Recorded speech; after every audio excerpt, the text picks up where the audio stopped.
झाला ग इथं गोळा झाला ग इथं गोळा न बाई बाई नाथांचा हा मेळा ए झाला ग इथं गोळा न बाई बाई नाथांचा हा मेळा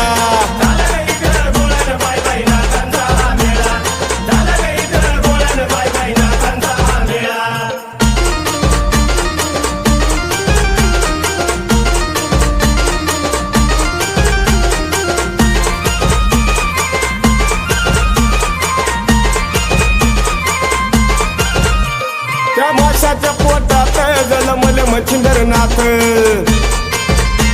आणि गौरी भस्मकात जन्मले गोरक्षनाथ नाथ इतका कसा ग भोळा त्यानं लाविला भस्मटीला गळी रुद्राक्षाच्या माळा गुरु शिष्याचा लागला इलाळा कधी काढून देतोय डोळा डोळा बाई नाथांचा हा मेळा